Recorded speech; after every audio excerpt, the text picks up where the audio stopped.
Printing. तो ये एक बहुत बड़ा काम था डीएनए फिंगरप्रिंटिंग का। तो जब हमें पता चला कि हम डीएनए की फिंगरप्रिंटिंग कर सकते हैं, डीएनए की टाइपिंग कर सकते हैं, डीएनए को देख सकते हैं, डीएनए के सीक्वेंस को पता कर सकते हैं, भाई डीएनए फिंगरप्रिंटिंग जब करी तो इसका मतलब यह टेक्निक पहले से थी, यह टेक्निक पहले से थी कि आप वीएनटीआर बना सको, आप वीएनटीआर का क्या सीक्वेंस है वो पता कर सको। तो जब आप वीएनटीआर का सीक्वेंस पता कर रहे हो तो फिर आप ये भी तो कर सकते हो ना कि पूरे के पूरे डीएनए का सीक्वेंस ही पता कर लो। ह्यूमन के अंदर जितना डीएनए है उसका पूरे का सीक्वेंस पता करो, ह्यूमन के जीनोम को सीक्वेंस करो, ह्यूमन के जीनोम को ऐसे लिखो पेपर के ऊपर, AGCTAGACT ऐसे लिखो उसको। तो ये ऐसे इस पूरे जीनोम को पढ़ना और लिखना ही ह्यूमन जीनोम प्रोजेक्ट था।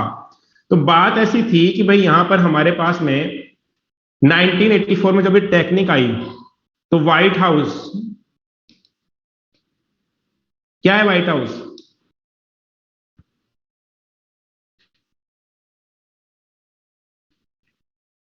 क्या है व्हाइट हाउस में? हाँ, हाँ, अमेरिका के प्रेसिडेंट का ऑफिस है व्हाइट हाउस, ठीक है। तो व्हाइट हाउस में एक चर्चा छिड़ने लगी, हाँ, व्हाइट हाउस में एक चर्चा छिड़ने लगी कि क्यों ना हम, जब हमारे पास में ये टेक्निक आ गई है तो क्यों ना हम इस पूरे के पूरे ह्यूमन के जीनोम को सीक्वेंस करें। तो तब पता चला, भैया साइंटिस्ट लोगों से पूछा कि भैया हम कर सकते हैं क्या, तो उन्होंने बोला कर तो सकते हैं लेकिन महंगा बहुत पड़ेगा बाबूजी, आप नहीं संभाल पाओगे, महंगा पड़ेगा, काम और पैसा और समय सब कुछ लगेगा। तो उन्होंने कहा कि हम तो करेंगे भैया, हमको तो करवाना है ये काम, आप तो बताओ कितना पैसा लगेगा।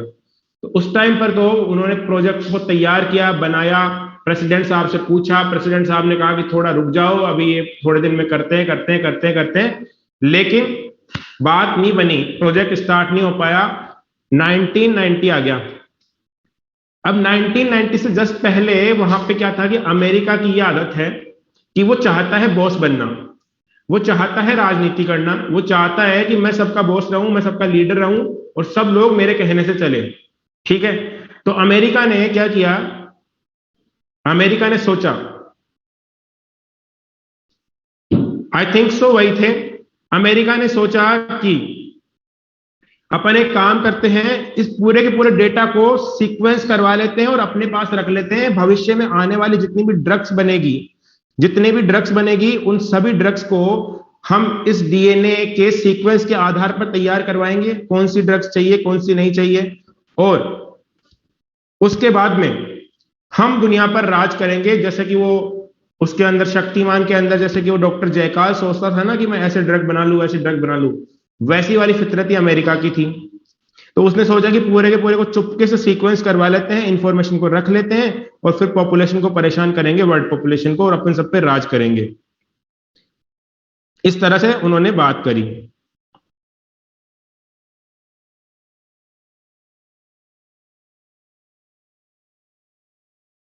ठीक है, तो अब यहां पर बात क्या हुई,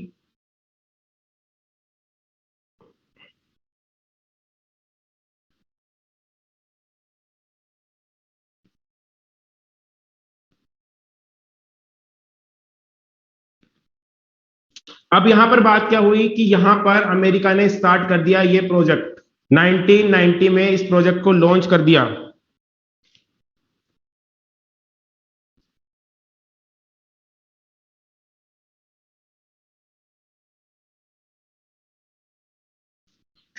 ठीक है, रोनाल्ड रीगन नहीं थे, जॉर्ज बुश थे उस टाइम पर, मैंने चेक किया है, प्रेसिडेंट, ठीक है, नीलांशु, ठीक है। तो यहां पर हम बात कर रहे हैं कि यहां पर 1990 के अंदर इसको लॉन्च कर दिया अमेरिका ने, जॉर्ज बुश ने। अब यहां पर बात ऐसी हुई कि इन्होंने इसको लॉन्च कर दिया तो उस टाइम पर यूएस का, यूएस डिपार्टमेंट ऑफ एनर्जी इसकी फंडिंग बॉडी थी, इसके पास पैसा था तो ये पैसा दे रही थी, यूएस डिपार्टमेंट ऑफ एनर्जी। और जो काम कर रही थी वो था national institute of health,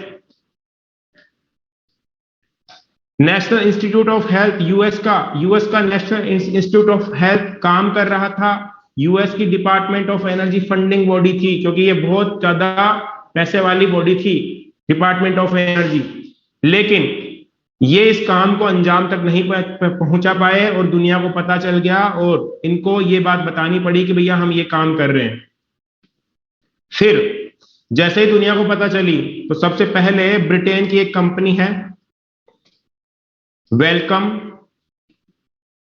trust, UK United kingdom की कंपनी है वेलकम ट्रस्ट। ये वहां की सबसे बड़ी फार्मास्यूटिकल कंपनी है, वहां की ही नहीं, ये विश्व में भी बहुत ज्यादा बड़ी फार्मास्यूटिकल कंपनी है। पूरी दुनिया के अंदर इसके प्रोडक्ट्स बेचे जाते हैं, इसके मतलब कि प्रोडक्ट्स को लोग खरीदते हैं। बहुत बड़ी कंपनी है वेलकम ट्रस्ट, बहुत पैसे वाली कंपनी है ये ट्रस्ट नाम रख रखा है ना। ट्रस्ट नाम कौन रखते हैं? जो बहुत पैसे वाले होते हैं, उस तरह की जो बहुत ज्यादा सोशल वर्क भी करती है। तो Wellcome Trust wanted to join this project, और इसने बात करी यूएस में, तो यूएस वालों ने कहा आ जाओ आ जाओ, हमें तो वैसे ही पैसा चाहिए। तो इन्होंने वेलकम ट्रस्ट को ले लिया, वेलकम ट्रस्ट ने भी अपना पैसा देना स्टार्ट किया। वेलकम ट्रस्ट को सर हेनरी हेनरी वेलकम ने सर हेनरी वेलकम ने 1936 में बनाया था, और ये बहुत ज्यादा पैसे वाली कंपनी है। ठीक है, अब यहां पर बात करते हैं इसके बाद में, जब ये वेलकम ट्रस्ट ज्वाइन कर लिया तो फिर जापान, फ्रांस, चाइना और जर्मनी, इनने भी ज्वाइन किया। जापान, फ्रांस, चाइना और जर्मनी ने भी ज्वाइन कर लिया किसको? ह्यूमन जीनोम प्रोजेक्ट को। अब पैसे की कोई कमी नहीं रही, अब अथाह पैसा आ गया, अब करो काम। तो हमारे पास में चैलेंज क्या था इस प्रोजेक्ट के अंदर कि हमें क्या क्या चीजें करनी थी? हमें करनी थी एक तो सीक्वेंसिंग पूरे के पूरे ह्यूमन जीनोम की, जो कि कितना था? लगभग था 3.2 इंटू 10⁹ बेस पेयर, इतना था हमारा जीनोम लगभग। ठीक है, अब इन्होंने किया क्या कि इस 3.29 बेस पेयर का कितना खर्चा आएगा? तो यहां पर खर्चा आना था $3 पर न्यूक्लियो पर बेस पेयर। कुछ नहीं लिखना है, सब कुछ लिखा हुआ है स्लाइड में, पर बेस पेयर। यहां पर इसका एक्सपेंस जो था वो आना था $3 पर बेस पेयर। अब हुआ क्या कि इसको इससे मल्टीप्लाई करोगे तो लगभग ये प्रोजेक्ट हो गया 9 बिलियन $। का इतना बड़ा पैसा कहां से आएगा? तो कहां से, इसलिए इसको इंटरनेशनल प्रोजेक्ट बनाया गया। 3.6 नहीं, इसको 3.2 ही लिखते हैं यहां पर, जितना हमने सीक्वेंस किया है वो, और वो 3.6 नहीं है। अरे वो 3.6 है क्या? वो 3.3 है, और मैंने 3.2 लिखा है। वो ह्यूमन जीनोम याद कर लो, 3.3 इंटू 10⁶ बेस पेयर, सॉरी 9, ये ह्यूमन जीनोम। अगर हम बात करें डिप्लॉयड सेल तो 6,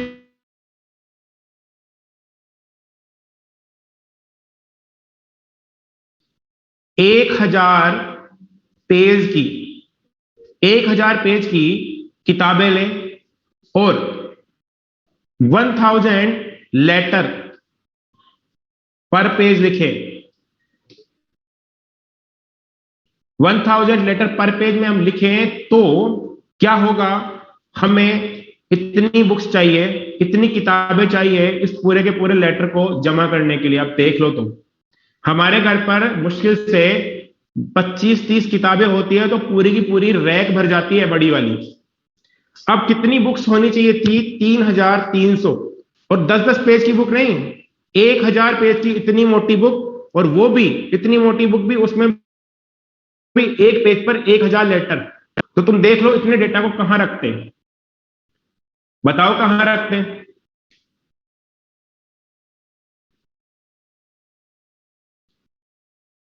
अरे कोई ऑप्शन था क्या लाइब्रेरी में? और लाइब्रेरी में कोई, लाइब्रेरी के अंदर अगर कोई माचिस डाल के तीली लगा गया तो $9 बिलियन और 15 साल का प्रोजेक्ट सब बर्बाद।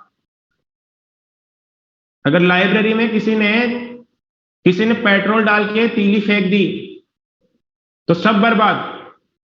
कंप्यूटर्स थे ही नहीं। 1990 में इतने एडवांस कंप्यूटर थे क्या? 1990 में कंप्यूटर होते थे कम से कम फ्रिज से जब बड़े। 1990 में डेस्कटॉप की जो साइज थी ना वो फ्रिज से भी बड़ी थी। कंप्यूटर भी नहीं थे। सुपर कंप्यूटर्स भी नहीं थे इतने। तो क्या हुआ कि इस प्रोजेक्ट के साथ साथ में एक चैलेंज ये भी हुआ कि हम इस डेटा को स्टोर कहां करवाएंगे।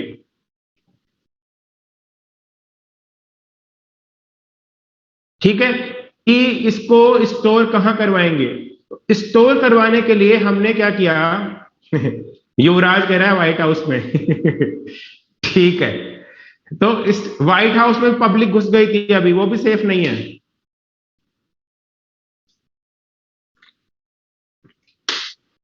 ठीक है, इतना मेमोरी में पॉसिबल है क्या? और क्या याद करना है? AGAGTCAGAG। इसको याद करके दिखा दो एक बार। इसको याद कर लो, कोई 10 मिनट बाद में पूछूंगा मैं क्या लिखा था। कैसी बात करते हो कि याद कर लेंगे? ठीक है, तो मेरी बात सुन लो। इस प्रोजेक्ट के साथ साथ ही, इस प्रोजेक्ट के साथ साथ में क्या हुआ कि कंप्यूटर का भी विकास करना पड़ा। उन साइंटिस्ट को भी काम दिया गया कि भैया तुम भी स्टोरेज डिवाइसेस बनाओ। और इस प्रोजेक्ट के साथ साथ में क्या हुआ, बायो इंफॉर्मेटिक्स भी डेवलप हुई। तो इस प्रोजेक्ट की ही देन है एडवांस कंप्यूटर्स। एडवांस कंप्यूटर्स और बायो इंफॉर्मेटिक्स, ये सब कुछ इसी प्रोजेक्ट की देन है।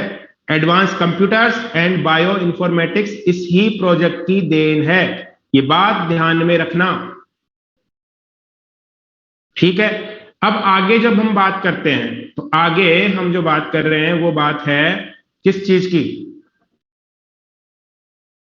कि भाई ये सबसे मेगा प्रोजेक्ट था आज तक के इतिहास में। सबसे बड़ा प्रोजेक्ट जो इतने लंबे समय तक चला और इतना ज्यादा पैसा लगा, वो सबसे मेगा बड़ा प्रोजेक्ट था ह्यूमन जीनोम प्रोजेक्ट, जो 13 साल तक चला। 2003 में जाके कंप्लीट हुआ। 2003 में भी फर्स्ट क्रोमोसोम की सीक्वेंसिंग पूरी नहीं हो पाई थी, क्योंकि फर्स्ट क्रोमोसोम पर कितनी जीन है? 2965, लगभग इतनी जीन है। तो फर्स्ट क्रोमोसोम की सीक्वेंसिंग नहीं हो पाई थी, वो पूरी हुई 2006 में। लेकिन प्रोजेक्ट के लिए अपन कहते हैं कि 2003 में पूरा हो गया था। क्यों? क्योंकि डेटा को जारी कर दिया गया था, डेटा को रिलीज कर दिया गया था। फर्स्ट क्रोमोसोम नंबर फर्स्ट पे है, क्रोमोसोम नंबर फर्स्ट पे सबसे ज्यादा जीन है 2965। ठीक है, तो ये पूरा हुआ 2003 में। अब सबसे बड़ी चुनौती ये थी, हाँ 13 साल तक चला ये। सबसे बड़ी चुनौती ये थी कि भाई किसका जीनोम सीक्वेंस करें। यश कुमार का करें, तकसीन का करें, कनक का करें, विनीत पाल का करें, सौम्य का करें, केतन का करें, मनीष का करें, किसका करें? बताओ किसका करें। अब सब लोगों ने कहा कि मेरा करो, जैसे यश कह रहा है मेरा करो, वेब भी, तकसीन सब कह रहे हैं मेरा कर दो, मेरा कर दो, सौम्य कह रहे हैं मेरा कर दो, कि मेरा डीएनए को सीक्वेंस कर दो। तो ऐसे ही वहां पे भी लड़ाई होने लगी लोगों में कि किसका करें। तो इन्होंने क्या किया, 20 वॉलंटियर्स को लकी ड्रॉ निकाला। 20 लकी ड्रॉ निकाले सब लोगों की चिट लगा करके। उन 20 की इन्होंने क्या करा, व्हाइट ब्लड सेल्स ली। क्या ली? WBC। 20 लोगों के निकाले क्या? चिट, और उन 20 चिट्स में से उन सभी 20% की WBC निकाली और उसको निकाल करके एक सॉल्यूशन में रखा। अब वहां से रैंडमली WBC को पिक कर लिया। क्या कर लिया? रैंडमली पिक कर लिया वहां से कि भाई ये रैंडमली उठाओ, इसमें से 2 तो मेल की और 2 फीमेल की, मतलब 2 तो मेल की WBC और 2 फीमेल की WBC ले ली। अब उनमें से क्रोमोसोम निकाले। किसी WBC में से क्रोमोसोम नंबर, किसी WBC में से 4 क्रोमोसोम ले लिए, किसी में से 8 ले लिए, किसी में से 2 ले लिए। इस तरह से करके, जैसे मान लो हमारे पास में 23 क्रोमोसोम, 23 है, 22 क्रोमोसोम है और प्लस XY, इतने ही है क्रोमोसोम हमारे पास में।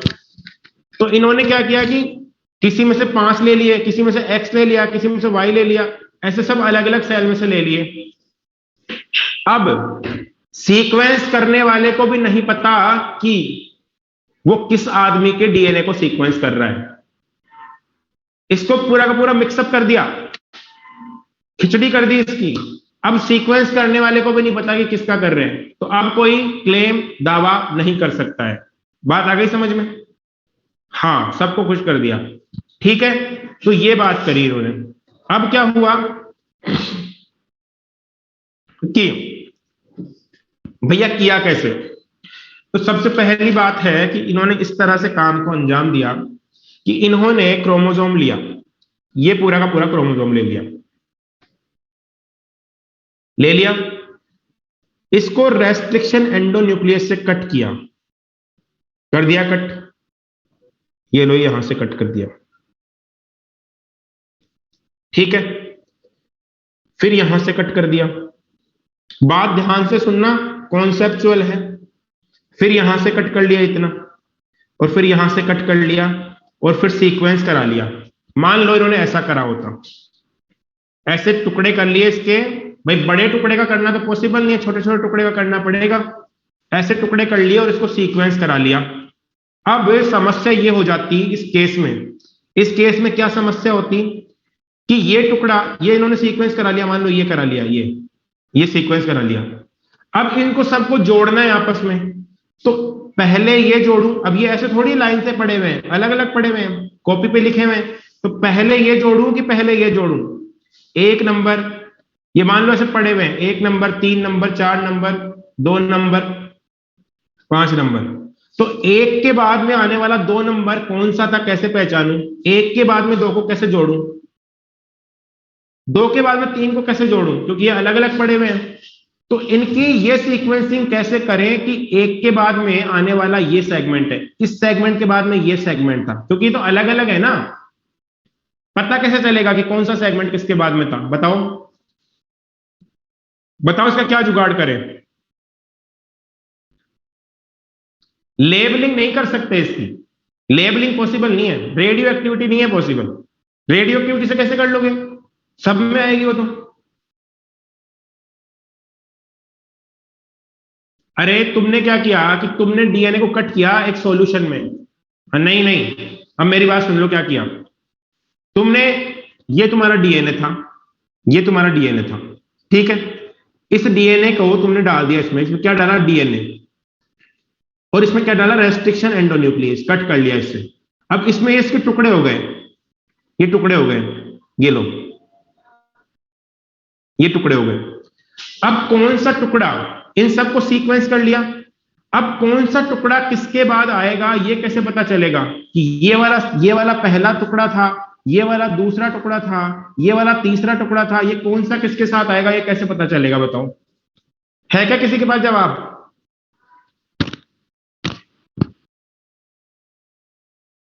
नहीं है, ठीक है। तो अब मेरी बात सुनो, कैसे किया। देखो कितने इंटेलिजेंट होते हैं वो लोग। देखो इन्होंने क्या किया,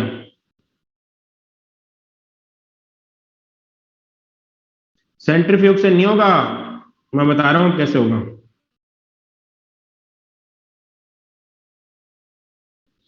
तो इन्होंने सिंपल कट नहीं लगाए, इन्होंने सिंपल कट नहीं लगाए, इन्होंने क्या लगाए? ओवरलैपिंग कट, ओवरलैपिंग कट्स लगाए ऐसे। ये रहा DNA। इन्होंने क्या किया? एक कट यहां से यहां लगाया, ठीक है, फिर एक कट यहां से यहां लगाया, फिर एक कट यहां से यहां लगाया, फिर एक कट यहां से यहां लगाया ऐसे, फिर एक कट यहां से यहां लगाया, ओवरलैपिंग कट्स, ओवरलैपिंग कट्स, ये फिर एक कट यहां से यहां लगाया। अब कट्स में ओवरलैप दिख रहा होगा, अरे ओवरलैप दिख रहा है कट्स में, ठीक है। अब इन्होंने इसको सीक्वेंस करवाया, मान लो इन्होंने इसको करवाया सीक्वेंस, इसको, और फिर इन्होंने इसको भी सीक्वेंस करवा लिया, इसको भी सीक्वेंस करवा लिया, इसको भी सीक्वेंस करवा लिया, इसको भी सीक्वेंस करवा लिया, ऊपर वाले को भी। अब हुआ क्या देखो, हुआ क्या कि जब इसको सीक्वेंस करवाया तो यहां पर कुछ कुछ एरिया इसमें भी कॉमन आ गया और कुछ एरिया इसमें भी कॉमन आ गया, फिर कुछ एरिया इसमें कॉमन आ गया और इसमें कॉमन आ गया, फिर कुछ एरिया इसमें कॉमन आ गया और इसमें कॉमन आ गया। तो इन्होंने क्या किया, इस कॉमन वाले एरिया को पास पास रखा ऐसे, यहां से ये जहां पे मैच किया, इसके बाद ये टुकड़ा जोड़ दिया, इसको हटाओ, टुकड़े को जोड़ दो, फिर यहां पर ये कॉमन वाला ये रहा, और इसके नीचे इसको, ये जो यहां पर कॉमन मैच कर रहा है, ये लो, ये कॉमन वाला, अब ये ऐसे जुड़ जाएगा, 1 2 3, कॉमन वाले को हटाओ, बाकी को जोड़ दो। हाँ, कॉमन जहां पे मैच किया वहां पर मान लिया कि इसके बाद ये है, और ये सही तरीका भी है। जहां पे कॉमन आ गया, कॉमन को हटाओ, बाकी को जोड़ो। अरे कॉमन से पहचान में आ गए ना।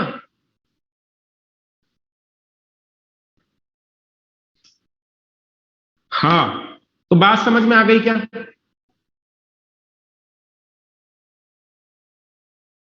हाँ, ये कट कैसे किया, तो ये कट करने का इन्होंने पहले, ये जैसे भी किया, ये 13 साल तक चलने वाला प्रोजेक्ट है, और इतने बड़े बड़े साइंटिस्ट ने किया है, हमारे बस की बात नहीं है। तो जब उनके पास में ये वाली टेक्नोलॉजी है कि यहाँ पर ए है या जी है, ये पता करने की मशीन है, तो कट करने की मशीन भी है डीएनए को। बात समझ में आ गई क्या? ये काम उनका है, ये हमें नहीं सोचना कैसे किया उन्होंने, इसलिए वो यूएस में बैठ के साइंटिस्ट बने हुए हैं और हम यहाँ पर अभी बच्चे हैं, पढ़ रहे हैं। तो ये हमको नहीं सोचना कैसे किया, पर कैसे किया ना तो हमको सोचना है और ना ही उन्होंने बताया। अरे बता देगा वो अगर, तो तुम खुद कर लोगे फिर। बस उन्होंने ये जरूर बताया कि भैया ऐसे किया हमने। उन्होंने ना तो टेक्निक कोई किसी को देता है ना कोई किसी को बताता है, तो उन्होंने कैसे किया इस बारे में दिमाग नहीं लगाना, बस उन्होंने ऐसा किया, ये उनकी मेथडोलॉजी थी, ये पढ़ना है। समझ में आ गई क्या बात?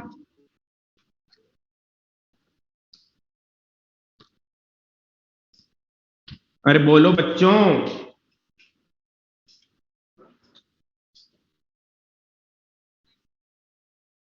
हम्म, हाँ, क्या किया ये पढ़ना है हमारा कंसर्न, क्योंकि हम 13 साल में जो प्रोजेक्ट चला है, जो 1 लाख से ऊपर के आदमियों ने कंट्रीब्यूशन करके दिया है, 9 बिलियन यूएस डॉलर लगे हैं, वो आधे घंटे में पढ़ रहे हैं।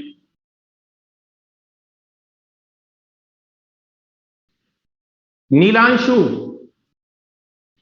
नीलांशु बेटा, इस वाले प्रोजेक्ट में, ह्यूमन जीनोम प्रोजेक्ट में, हमने केवल पैसा नहीं लगाया, बाकी इंडिया का टैलेंट बहुत लगा है। यूएस में काम करने वाले हर 6 डॉक्टरों में से एक डॉक्टर भारतीय है। लैब में काम करने वाले और पढ़ने वाले स्टूडेंट में से हर 3 स्टूडेंट में से एक इंडियन है। तो इस प्रोजेक्ट में हमारा भी बहुत टैलेंट लगा है, ऐसी बात नहीं है। ठीक है, तो यहां पर यह बात हुई क्लियर। समझ में आ गई क्या बात? ठीक है, इसमें कुछ भी याद नहीं रखना, इसमें समझना है। अभी तक मैं बता दूंगा, स्लाइड में मिल जाएगा जो याद रखना है। ठीक है, अब क्या हुआ देखो, इस तरह से इन्होंने टुकड़े कर लिए, लेकिन अब ये डीएनए के जो टुकड़े करे हैं, ये रहा एक टुकड़ा, ये रहा दूसरा टुकड़ा जिसको सीक्वेंस करना है, ये रहा तीसरा टुकड़ा, ये रहा चौथा टुकड़ा। इन टुकड़ों को मान लो, इन टुकड़े में से कोई टुकड़ा गायब हो जाए, कोई टुकड़ा खराब हो जाए, या एक साइंटिस्ट की टीम इस टुकड़े को सीक्वेंस कर रही है, उसको इसका सीक्वेंस मिल गया और उन्होंने ये टुकड़ा डिस्ट्रॉय कर दिया, ठीक है, अब वो इस डेटा को लेके भाग जाए और बोले कि हमें तो 1 करोड़ रुपए दो तो हम आपको ये डेटा देंगे, वरना तो आपका पूरा जीनोम खराब, पूरा ह्यूमन जीनोम खराब हो गया। अब हमारी 5-6 साल की मेहनत, 10 साल की मेहनत 1 मिनट में खराब हो जाए। एक साइंटिस्ट की टीम सीक्वेंस कर रही थी, उस सीक्वेंस को कर लिया, और 5-6 साल बाद में जब सीक्वेंस, जैसे मान लो 1990 में स्टार्ट हुआ और 1998 में कुछ साइंटिस्ट कुछ सीक्वेंस को, इतना सीक्वेंस को लेकर के भाग गए और वो टुकड़ा भी डिस्ट्रॉय हो गया। अब वो मशीन में जब आता है तो टुकड़ा डिस्ट्रॉय हो जाता है। अगर मान लो वो भाग जाते, नहीं करा उन्होंने, करा नहीं, मैं पॉसिबिलिटी बता रहा हूं, अगर भाग जाते तो क्या कर लेते भाई तुम? तो फिर तो उनको 1 करोड़ रुपए दो, 1 अरब रुपए दो, लेके आओ डेटा। ठीक है, तो इस वजह से ये जो टुकड़े हैं, ये एक एक टुकड़े से काम नहीं चलेगा हमारा, हमको ये टुकड़े लास्ट तक बचा के रखने पड़ेंगे। और ये टुकड़े अभी भी रख रखे हैं हमने, जिनका सीक्वेंस किया गया है वो टुकड़े अभी भी लैब में रखे हुए हैं। पूछो कैसे?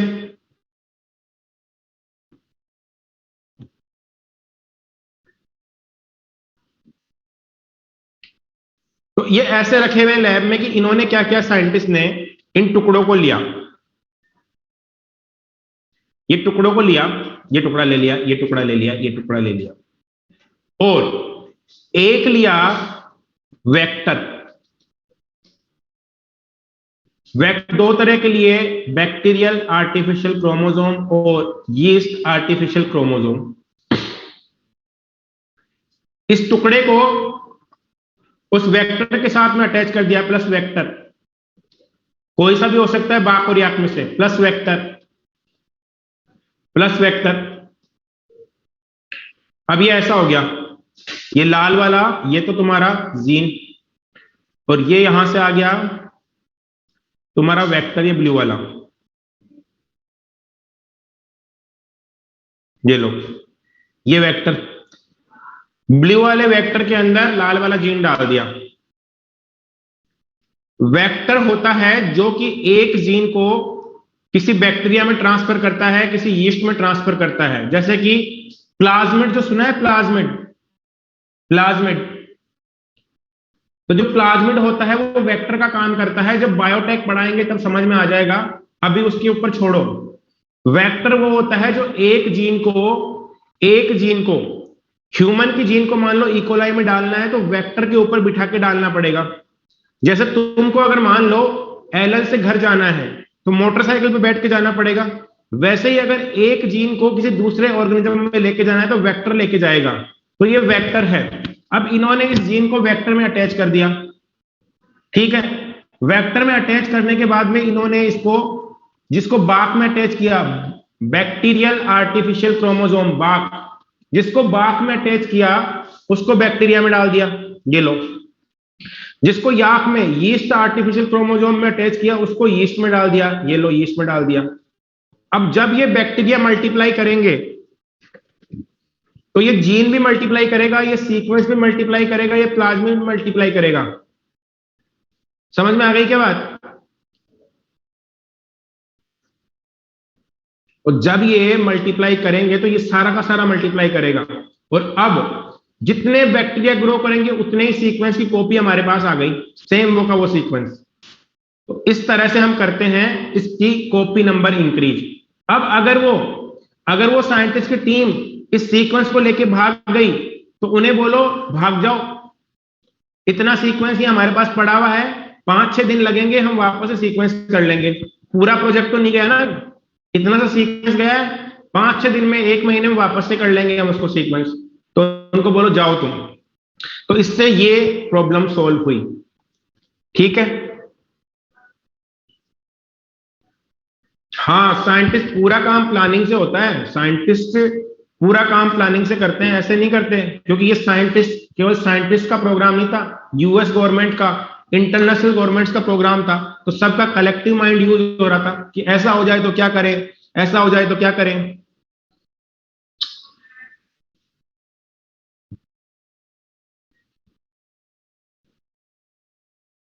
ठीक है, तो ये हुआ। साइंटिस्ट बनने के लिए पहले एमबीबीएस करो, फिर एमडी करो, फिर पीएचडी करो,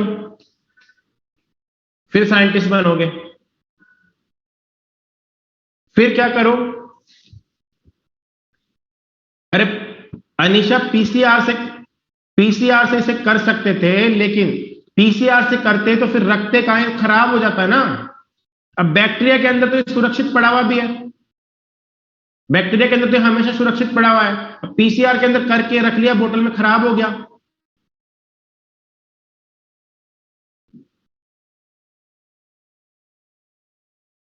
ठीक है, अब एमबीबीएस करो, एमडी करो, पीएचडी करो, या फिर बीएससी करो, फिर एमएससी करो, फिर पीएचडी करो, तो ये अब साइंटिस्ट बन जाओगे। अब जो काम करोगे वो साइंटिस्ट के तौर पे करोगे। अब करोगे पोस्ट डॉक, तो पोस्ट डॉक में साइंटिस्ट ही होता है आदमी। ठीक है, तो ये बात है। तो इस तरह से इन्होंने काम किया। अरे एग्रीमेंट तो साइन करवा लेते, वो बात तो ठीक है, लेकिन मान लो एक्सीडेंटली वो गिर जाता, तो एक्सीडेंटली वो क्रोमोसोम खराब हो जाता, तो फिर क्या करते एग्रीमेंट का? वो चला के नहीं भाग रहे हैं, एक्सीडेंटली कुछ हो गया, जिस मशीन में कर रहे हैं वो मशीन टूट गई, ये बात है। बाक एंड याक का फुल फॉर्म मिल जाएगा, BAC, बाक, बैक्टीरियल आर्टिफिशियल क्रोमोसोम, और याक यीस्ट आर्टिफिशियल क्रोमोसोम। बात समझ में आ गई? ये सब कुछ लिखा हुआ मिल जाएगा बायोटेक में, इन सब चीजों को आराम से पढ़ेंगे, टेंशन में मत आओ, बायोटेक में सब कुछ पढ़ाएंगे आराम से। ठीक है, ओके। तो अब बात है कि किया कैसे, किस मेथड से किया। तो इन्होंने जो मेथड यूज किया था वो किया था फ्रेडरिक सेंगर का ऑटोमेटेड सीक्वेंसर मेथड। एक होती है ऑटोमेटेड सीक्वेंसर,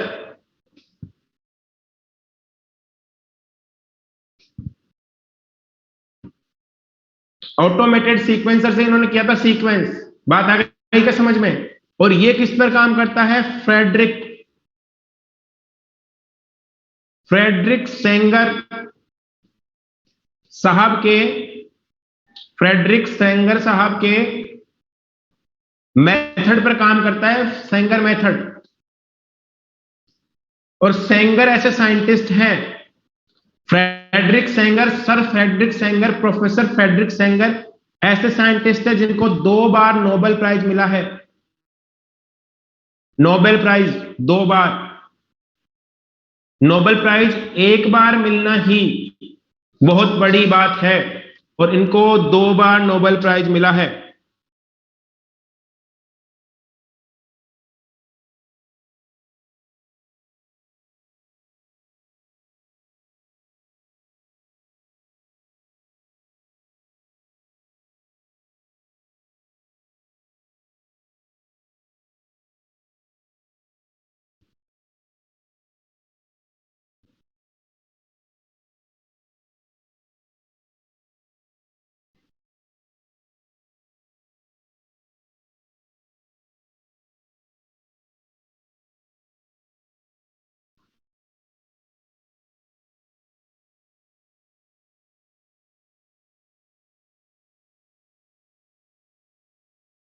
ठीक है,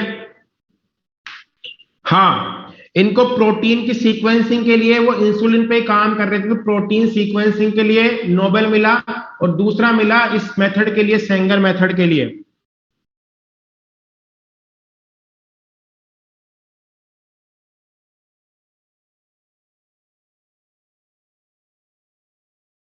इन्होंने प्रोटीन की सीक्वेंसिंग के लिए काम किया जब ये इंसुलिन पे काम कर रहे थे, तब इनको नोबेल मिला, और सेंगर मेथड के लिए नोबेल मिला।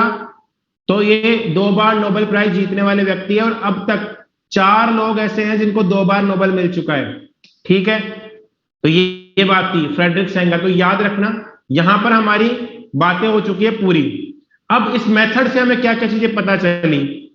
इस मेथड से हमें पता चली कि हमारे पास में लगभग 3.2 इंटू 10 की पावर 9 बेस पेयर है जीनोम में। हमारे पास लगभग 25,000 जीन हैं। पहले साइंटिस्ट मानते थे कि हमारे पास लगभग 70,000 जीन है, लेकिन इस प्रयोग के बाद में, इस प्रोजेक्ट के बाद में पता चला हमारे पास तो केवल और केवल 25,000 जीन है। ये नंबर वरी कर सकता है क्योंकि साइंटिस्ट को कुछ ऐसे रीजन देखने को मिले जो रीजन या तो हमारे एंसेस्टर्स के अंदर एक्टिव थे या हमारी आने वाली जनरेशंस के अंदर एक्टिव हो सकते हैं। तो उनको भी कोई जीन मानता है, कोई जीन नहीं मानता है।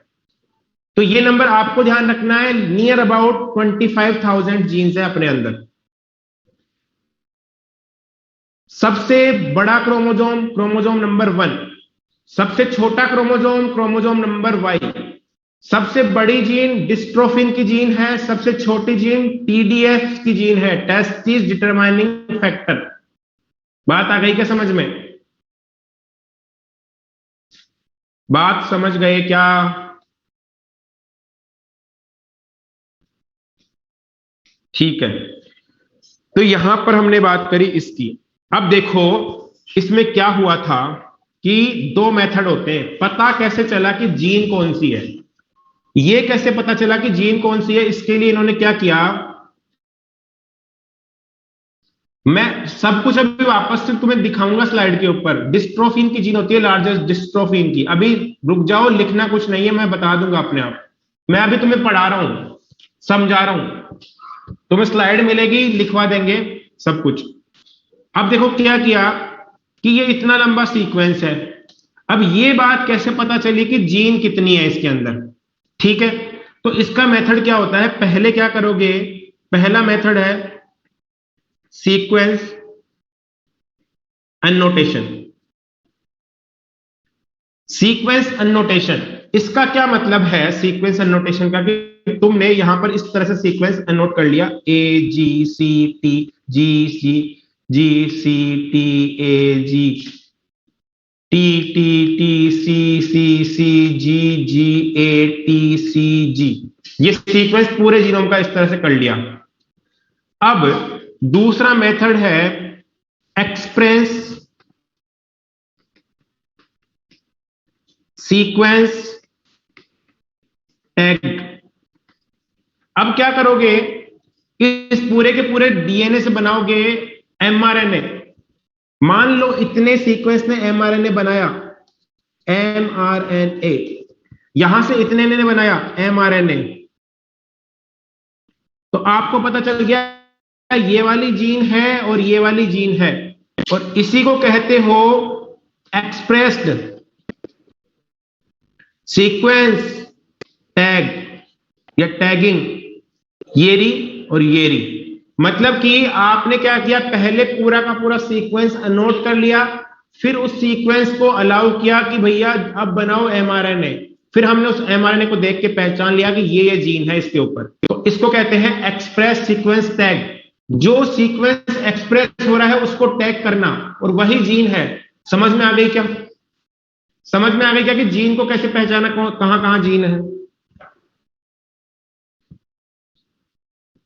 ठीक है, किसी को कोई दिक्कत है क्या? अभी तक कोई चीज पूछनी है क्या? बताओ।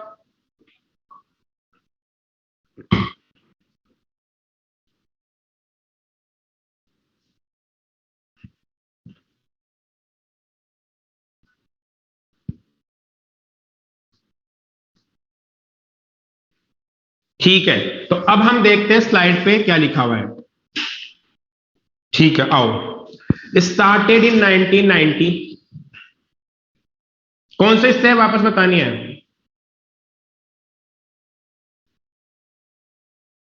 अरे सभी सीक्वेंस कहां से जीन बनाएंगे?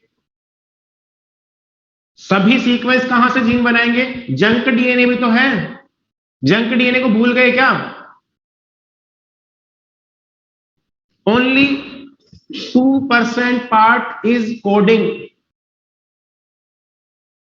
98% इज जंक।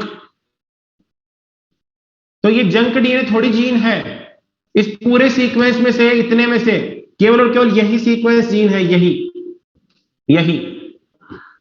तो पहले क्या किया तुमने, जो अभी सोम में पूछ रहा था, स्टेप वापस से बताओ। अब पहले तो सुनते नहीं हो। स्टेप ये होती है कि ए जी जी जी सी, इस तरह से तुमने पूरे के पूरे सीक्वेंस को अनोट कर लिया। तुमने पूरा का पूरा ह्यूमन जीनोम का सीक्वेंस अनोट कर लिया, ठीक है। उसके बाद में क्या करोगे, ये हो गया सीक्वेंस अनोटेशन। सीक्वेंस अनोटेशन समझ लो इसको, कोई नहीं समझाएगा बाद में, ध्यान दे लो एक बार। जो इंपॉर्टेंट है वो है, डाउट लेके आती है हमेशा। और सब यही बोल देते हैं बच्चे कि भाई हमको समझाया नहीं, जबकि समझाते हैं जब आपको ध्यान नहीं होता। सीक्वेंस अनोटेशन, पूरे सीक्वेंस को नोट कर दो, जितना भी सीक्वेंस है, इतना बड़ा सीक्वेंस है, इतने बड़े सीक्वेंस को नोट कर दो, ठीक है। ये सीक्वेंस है, इसको नोट कर दो पूरे के पूरे को। अब क्या करोगे, अब उससे एमआरएनए बनाओगे, और एमआरएनए जहां जहां से बनेगा उस रीजन को पहचान लोगे कि ये वाली जीन है, और इस रीजन को अब क्या कहोगे, एक्सप्रेस्ड सीक्वेंस टैग। अब उस एक्सप्रेस्ड सीक्वेंस को टैग कर रहे हो इसके अंदर। अनोट मतलब लिख लो, अनोट मतलब पूरे के पूरे सीक्वेंस को लिख लो ऐसे कागज पे। अनोटेशन, अलॉट कर दो उसे कागज पे, अनोट कर दो।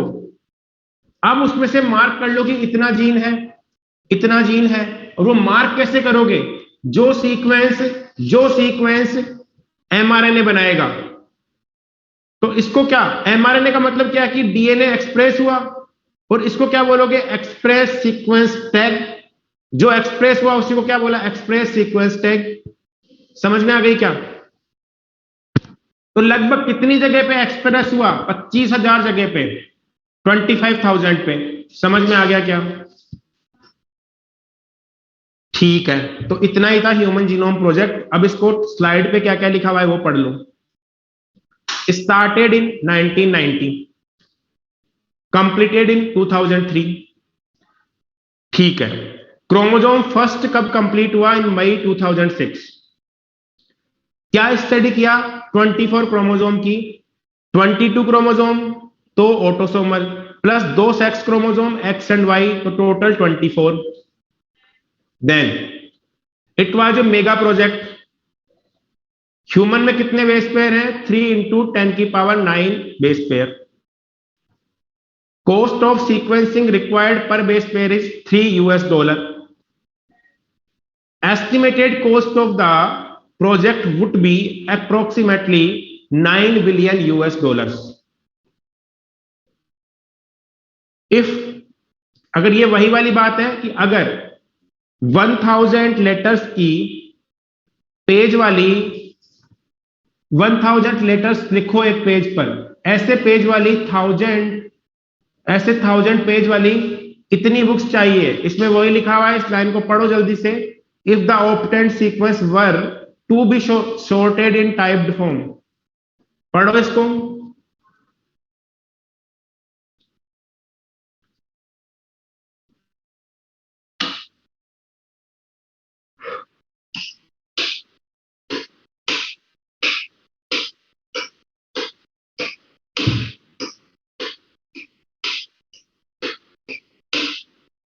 ठीक है, आगे चलें। Next, HGP was closely associated with the rapid development of new area in biology called bioinformatics। तो बायोइन्फॉर्मेटिक्स भी इसी के साथ में जुड़ी हुई है। Next, the human genome project was a 13-year project coordinated by US Department of Energy and the National Institute of Health, ठीक है। Now during early years of the HGP, the Wellcome Trust became a major partner. Next, additional contributions came from Japan, France, Germany, China, and others. Next, goals of HGP. Identify all the approximately 20,000 to 25,000 genes in human DNA. क्या? हाँ, याद रखना है कितनी jeans हैं, बिल्कुल याद रखना है, बिल्कुल। Second point, 3 billion chemical base pairs that makeup human genome, वही बात है, 3.2 इंटू 10 की power 9। Next, store this information in database, इसको डेटाबेस में स्टोर करना है। Improve tools for data analysis. अब एक बात बताओ मुझे, अगर इसको मैं तुम्हें कहूं कि ये एक जीन का सीक्वेंस है AGCTAZ और ऐसे ऐसे ऐसे यहां पर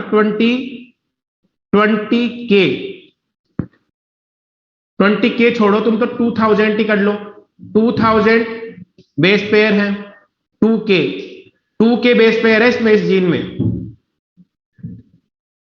कितने? 2K। तो क्या तुम 2K बेस पेयर को एक किताब में से, एक इतनी मोटी किताब में से 2K बेस पेयर का सीक्वेंस मुझे ढूंढ के दे सकते हो क्या? कितने दिन में दे दोगे? 2 साल में? ले लो। अरे एक इतनी मोटी बुक है, ठीक है, एक बुक नहीं है, 3300 बुक्स है, इतनी मोटी। अगर मैं तुमको बोलूं कि मैं तुमको ये बोलूं कि मुझे क्या चाहिए, मुझे एक सीक्वेंस चाहिए, ये सीक्वेंस 2K 2000 बेस पेयर का एक सीक्वेंस मुझे ढूंढ के दे दो, तो कितने साल में दोगे बताओ? बहुत टाइम लग जाएगा। तो इस इंफॉर्मेशन को स्टोर करने के लिए डेटाबेस, और दूसरा इस इंफॉर्मेशन के एनालिसिस के लिए भी कोई ना कोई टूल, इसको एनालाइज कैसे करें, और यही एनालाइज करने का टूल कहलाता है बायो इन्फॉर्मेटिक्स। तो ये चीजें हुई, फिर इसके साथ में जो इंफॉर्मेशन आएगी उसको ट्रांसफर भी करना है इंडस्ट्रीज तक, टेक्नोलॉजीज तक, तो ये बात। फिर तीसरा, address the ethical, legal and social issues that में अराइज फ्रॉम द प्रोजेक्ट। अब प्रोजेक्ट से सोशल इश्यूज भी, लीगल भी और एथिकल इश्यूज भी आ सकते थे। एथिकल मतलब जो लोग धार्मिक होते हैं, जो लोग अपने धर्म के अलावा किसी की नहीं सुनते, वो लोग ये भी कह सकते थे कि भगवान ने बनाया ये सीक्वेंस, तुम कौन होते हो सीक्वेंसिंग करने वाले, मत करो। वो लोग मंदिरों में, मस्जिदों में, गुरुद्वारों में तोड़फोड़ भी कर सकते थे, चर्च में, कि हमारे भगवान की बनाई हुई चीज को क्यों पढ़ रहे हो, इस तरह भी बोल सकते थे। लीगल, फिर वो ये भी कह सकते थे कि अगर तुम इसको करोगे तो कोई बंदा कोर्ट में केस कर सकता था। सोशल मतलब काफी सारे इश्यूज क्रिएट हो सकते थे इससे समाज के अंदर, ठीक है, तो इन इश्यूज को भी हैंडल करना था। तो इस तरह की बात थी। अब इंस्ट्रूमेंट किससे किया? इन्होंने किया ऑटोमेटेड डीएनए सीक्वेंसर, वो है सेंगर का बनाया हुआ, बेस्ड ऑन सेंगर प्रिंसिपल, ठीक है। फिर है मेथडोलॉजीज, पहला है एक्सप्रेस सीक्वेंस टैग और दूसरा है सीक्वेंस अनोटेशन। क्या किया? इसको ऐसे ही किया, ये लो, नॉन कोडिंग, कोडिंग और नॉन कोडिंग, यहां से बन गया आरएनए, तो यहां पर आपने कह दिया कि ये इतना का पार्ट कोडिंग है, ये हो गया। पहले आपने पूरा सीक्वेंस अनोट कर लिया, फिर उसके ऊपर आरएनए बनाया, जहां से आरएनए बना उसको बोल दिया कोडिंग, तो इसी को कहते हो एक्सप्रेस सीक्वेंस टैग। वेक्टर कौन से यूज किए? बाक और याक, ठीक है। अब यहां पर देखो, रेस्ट्रिक्शन एंडोन्यूक्लियस से काटा, और कैसे काटा? ओवरलैप काटा, ये देखो ओवरलैप काटा, ठीक है। अब इनको कहां डाल दिया? बैक्टीरिया की सेल में, बाग के साथ में। अब बैक्टीरिया डिवाइड करेगा तो ये भी डिवाइड करेंगे, और इस वाले को कहां डाल दिया? यीस्ट की सेल में, ये लो। अब जब यीस्ट डिवाइड करेगा तो ये भी डिवाइड करेंगे, इनकी भी एक से अधिक कॉपियां बन जाएगी। आ गई बात समझ में? तो इस तरह से इन्होंने इसको अंजाम दिया। क्या क्या चीजें समझ में आई? फीचर्स, कि हमारे पास में इतने बिलियन बेस पेयर हैं, बिलियन, यहां मिसिंग है भाई बिलियन, ठीक है। Second, estimated genes 30,000। Most genes कहां है? क्रोमोसोम नंबर 1 पे, 2968 जीन्स है क्रोमोसोम नंबर 1 पे। फिर है fewest genes, chromosome number Y, 231 gene only. फिर आगे है लार्जेस्ट जीन डिस्ट्रोफिन, डिस्ट्रोफिन की जीन 2.4 मिलियन बेसेस।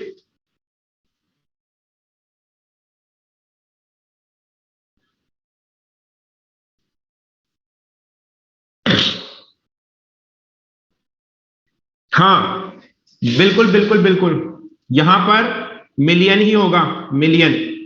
क्यों होगा? क्योंकि यहां पर ये 3.3 नहीं लिखा है, 3.2 नहीं लिखा है, क्या लिखा हुआ है? 3164। That's why it's million. अगर इसको हम इधर लेके जाएं 3.16 करें तब जाकर के बिलियन होगा। बिल्कुल सही है। हम्म।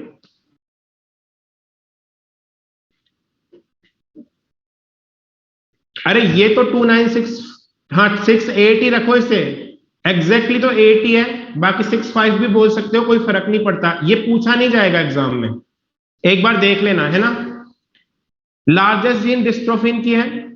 एवरेज जीन कितने बेस पेयर वाली होती है? एवरेज है 3000। नेक्स्ट, फंक्शन नोन्स ओवर 50% जीन्स, 50% से अधिक जीनों का अननोन है फंक्शन। ये क्या करती हैं? एक्सप्रेस तो होती है, प्रोटीन तो बनाती है, लेकिन किस लिए बनाती है, क्यों बनाती है, पता नहीं है। Coding part less than 2%। फिर है नवा, repetitive sequence, form large number of human portion, अपन ने पढ़ा था। It repeat many time, sometime 100 to 1000 time. It have no direct coding functions, जो कल पढ़ा था सेटेलाइट डीएनए वो। It shed light on chromosome structure, dynamics and evolution. ठीक है, ये हो गया रिपीटेटिव सीक्वेंस। अब है SNP, single nucleotide polymorphism, single nucleotide polymorphism, ठीक है, एसएनपीज। तो यहां पर आप देख सकते हो कि सिंगल न्यूक्लियोटाइड पॉलीमॉर्फिज्म यानी कि मेरे और आपके बीच में 1.4 मिलियन प्लेसेज ऐसे हैं, 1.4 मिलियन प्लेसेज ऐसे हैं जहां पे केवल और केवल एक ही न्यूक्लियोटाइड का अंतर है। देखो ये रहा, scientist have identified 1.4 million locations where single base DNA differences occur in humans like this। Person 1 में देखो सब कुछ सेम है, केवल सी चेंज हुआ, केवल जी चेंज हुआ, केवल ए चेंज हुआ, केवल सी चेंज हुआ, केवल टी चेंज हुआ। पर्सन 2 में सी की जगह पे टी आ गया, बाकी सब सेम। जी की जगह पे ए आ गया, ए की जगह पे सी आ गया, सी की जगह पे टी आ गया, ये पर्सन 2, ठीक है। तो यहां पर 1.4 मिलियन लोकेशंस ऐसी हैं पूरे जीनोम में जहां पर केवल एक न्यूक्लियोटाइड का डिफरेंस है। तो हमारे बीच में केवल इतना ही डिफरेंस है, एक एक न्यूक्लियोटाइड का ही, ठीक है। तो ये एसएनपी है, ठीक है। फिर कुछ और ऑर्गेनिज्म है जिनके जीनोम को सीक्वेंस किया गया है, मॉड्यूल में लिखा हुआ है, आपको मिल भी जाएगा। पहला प्रोकैरियोट, हीमोफिलिस इन्फ्लुएंजाई। दूसरा यूकैरियोट, सैकेरोमाइसिस सेरेवेसी। तीसरा है प्लांट, अरेबिडोप्सिस थालियाना। और चौथा है निमेटोड, ठीक है। तो ये चीजें हुई आपकी ह्यूमन जीनोम प्रोजेक्ट के बारे में। अब किसी का कोई क्वेश्चन है तो पूछ सकता है। ह्यूमन जीनोम प्रोजेक्ट पूरा हो गया है मेरी तरफ से, किसी को कुछ समझ में नहीं आया हो, कुछ क्वेश्चन हो, कुछ पूछना हो पूछ लो।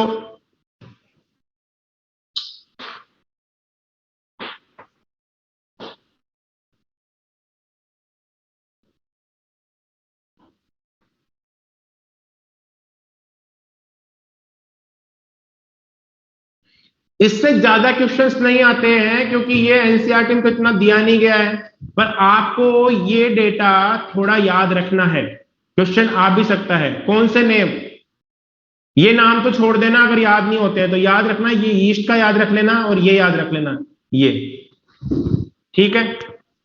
पर बाकी जो कॉन्सेप्ट बताया है पहले तो एनसीईआरटी में पढ़ना, इसे एनसीईआरटी में जो जो चीजें हैं वो याद रखनी है। और एनसीईआरटी में क्या समझ में नहीं आया मैंने पूरा बता दिया, उसमें ओवरलैपिंग रीजन्स के बारे में लिखा हुआ है, याक और बाक के बारे में लिखा हुआ है, वो तो आपको समझ में आ गया, तो आपको समझ में तो सब कुछ आ जाएगा।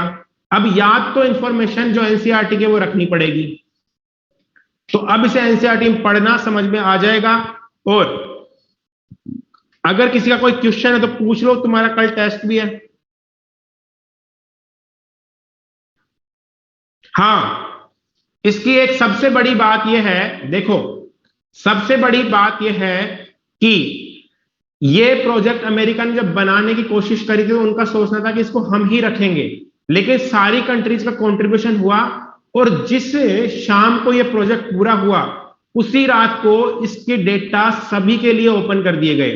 इसके डेटा ओपन है, आप जाके देख सकते हो क्या सीक्वेंस है ह्यूमन जीनोम का। लेकिन करोगे क्या देख करके, 80 CG 80 CG 80 CG लिखा हुआ है, क्या कर लोगे? इसको कोई चोर भी चोरी नहीं कर सकता, क्या कर लेगा? ठीक है, याद जो एनसीईआरटी में वो रखना है, एनसीईआरटी पढ़ना, इसको एनसीईआरटी में जो जो है वो याद रखना है। और हाँ, मॉड्यूल के क्वेश्चन जल्दी पूछ लो क्योंकि मेरी अगली क्लास है, मैं जाऊंगा फिर। जल्दी पूछो कौन सा क्वेश्चन है मॉड्यूल का।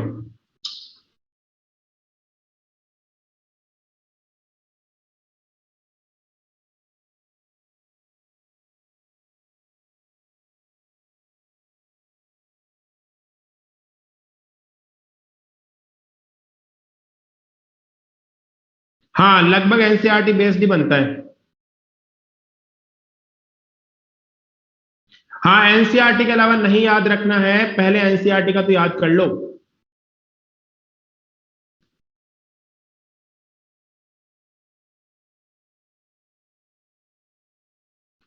बोलो भाई, एक्सरसाइज 2 का 69।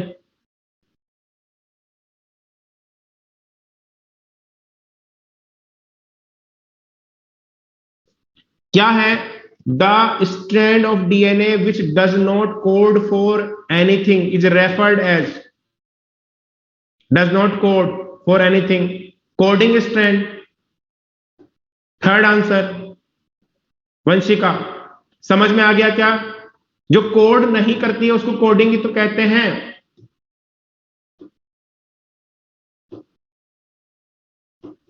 इस साल नहीं आए थे कोई एनसीईआरटी से बाहर क्वेश्चन, बायो में तो नहीं आए, सब कुछ क्लास में पढ़ाए हुए और एनसीईआरटी बेस्ड ही आए हैं। वंशिका 69 का क्वेश्चन कोडिंग है, यही क्वेश्चन है ना 69, the strand of DNA.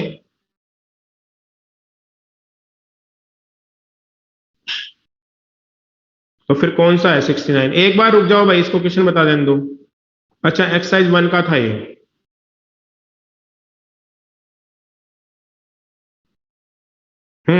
69 question, if there are 999 bases in RNA, यही वाला। तो फिर वंशिका मेरे पास हो सकता है मॉड्यूल दूसरा हो, तो तुम मुझे या तो व्हाट्सएप पे पूछ लेना क्योंकि मेरा मॉड्यूल मैच नहीं कर रहा तुम्हारे से। Question 1 exercise 1 question 113।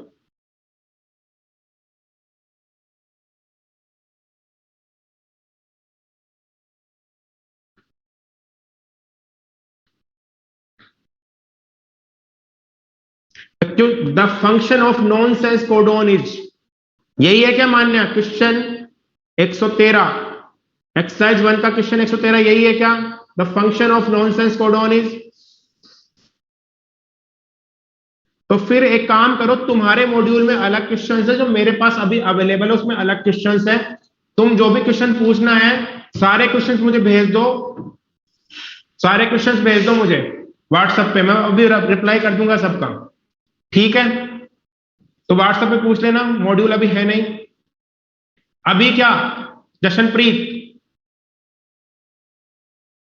नंबर है मेरा सबके पास में, और ले लो नंबर, पूछ लेना डाउट, ये लो 9530264433। इस नंबर पे पूछ लेना अगर कोई डाउट हो तो। हाँ जाकिरा बोलो, क्या रिप्लाई करना है, जल्दी बोलो।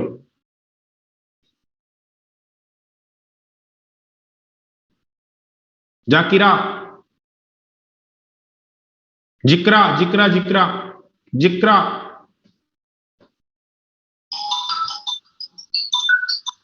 होमोपोलीमर, होमोपोलीमर मतलब कि अगर एक टाइप के ही अमीनो एसिड हो, जैसे ग्लाइसिन, ग्लाइसिन, ग्लाइसिन, ग्लाइसिन, तो ये होमोपोलीमर हो गया।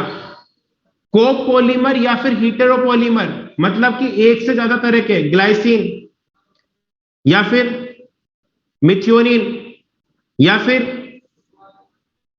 लाइसिन, इस तरह से। होमो मतलब एक जैसे ही यूनिट्स, कोपोलीमर मतलब दो तरह के यूनिट्स। हाँ पहले एनसीईआरटी करना है जिक्रा, जिक्रा हाँ पहले एनसीईआरटी करना है। अब देखो एलन के टेस्ट में तो जितना पढ़ाते हैं उसमें से आ सकता है क्वेश्चन, लेकिन नीट में, नीट में एनसीईआरटी बेस्ड भी आएगा।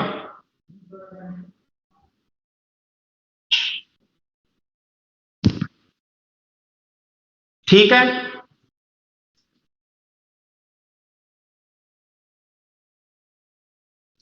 Okay Manish, Jashanpreet, okay, good afternoon, good evening, bye bye. कल मिलते हैं, सॉरी मंडे को मिलते हैं। टेस्ट में अच्छे से करना, best of luck, good luck, good luck, best of luck, good luck.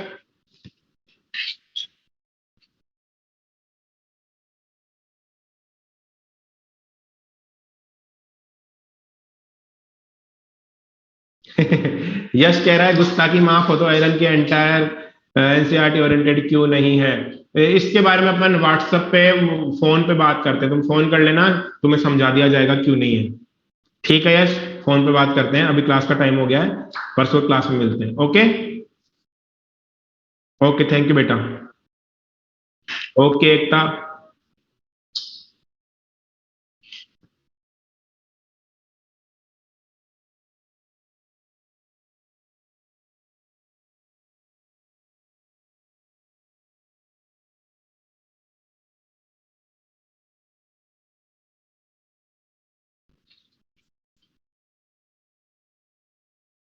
Okay.